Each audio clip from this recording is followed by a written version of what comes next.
Do you have anything that is gold, perhaps dishware, your teeth? Either way, you probably look upon these things with some value because of the sums that gold often fetches. This is no new phenomenon. Gold has been a valuable resource for centuries. In fact, several sub-Saharan African kingdoms and empires were built almost entirely upon the wealth they accumulated from gold resources. In this lesson, we'll examine three principal African empires of the High Middle Ages: Ghana, Mali, and Songhai. First of all, we should note that when we speak of Ghana or Mali in this lesson, that these historical kingdoms have no connection to the modern states of Ghana or Mali, though current West African leaders sometimes symbolically harken back these to the kingdoms. In reality, the Ghana and Mali of previous centuries had far different borders and political apparatuses, and there is virtually no continuity between the historical kingdoms of Ghana and Mali and the current countries of those names. The gold trade that was integral to the growth of these kingdoms began sometime in the 4th and 5th century CE, when Berber-speaking people who lived in the North Africa established trade routes across the sub-Saharan desert to West Africa. The Berbers utilized camels that would carry large loads and trek hundreds of miles without the need to stop for water, the perfect pack animal for a trip through the desert. In addition, Berber travelers took advantage of natural desert springs called oases as natural refilling stations where they would take a rest and take on more water. The Berbers traded North African and Mediterranean goods with sub-Saharan Africans for gold, which they then took back and sold to the Mediterranean traders. After a few centuries, stories began to spread of magnificent African kings and courts of the sub-Saharan region that were so rich that even their pets were adorned with gold jewelry. The demand for gold from these regions grew alongside with wealth and stature of the African culture. Unfortunately, these cultures did not keep great records, and much of what we know about them comes from Arab and Mediterranean traders who traveled and journeyed across the Sahara to these regions.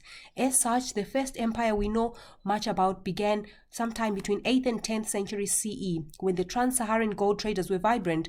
Through various tribes existed, Sonikita tribe that truly instigated the Ghanaian Empire. In Ghana, the king was the absolute ruler and the general of the military. Most offices, including regional authorities, were all appointed by the king, and there was nothing resembling democracy. The king was also the judge and jury as well, and most of his days were spent sitting in judgment as the common folk came to voice their complaints and accuse others of a crime. The king would listen to both sides before making a final judgment.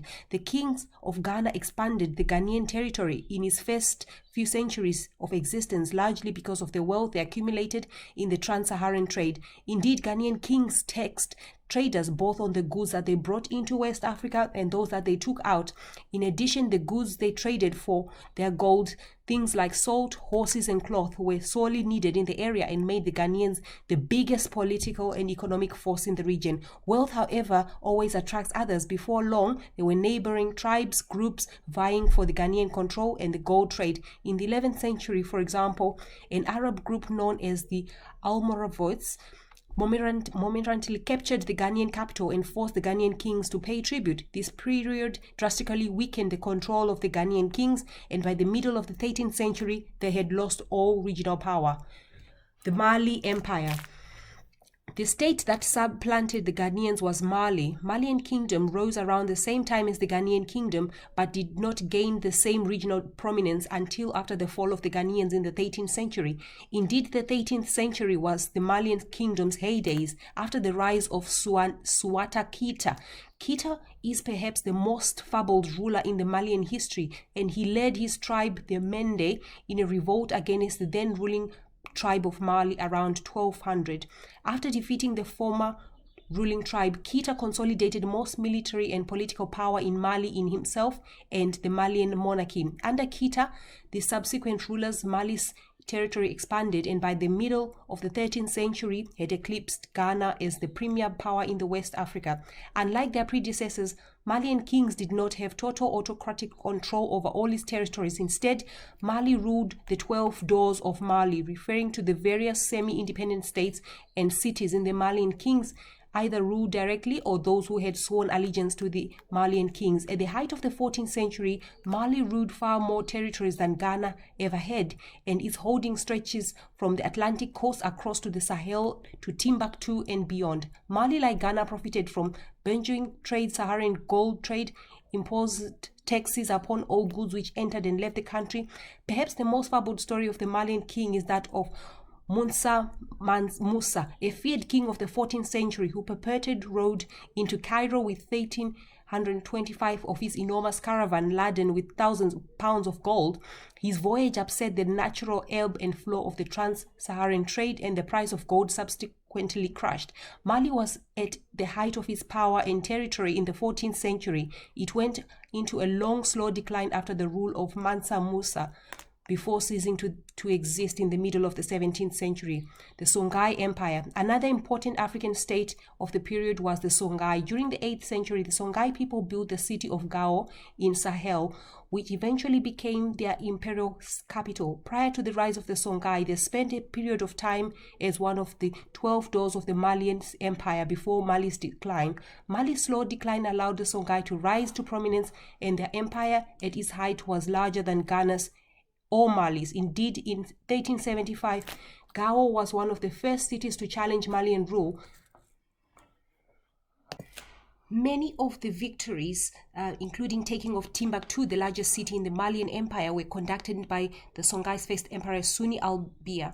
The emperors that followed Bear consolidated power in the imperial throne and expanded Songhai's territory further, while also maintaining peace and stability within their own territory.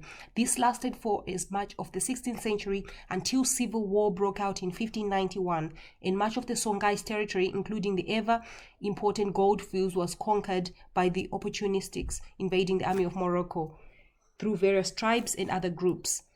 Lesson summary. Prior to the colonization of Africa by Europe in the modern period, various empires and states existed in Africa. In West Africa, the three most important empires were Ghana, Mali, Songhai, and all of them profited tremendously from the trans-Saharan gold trade.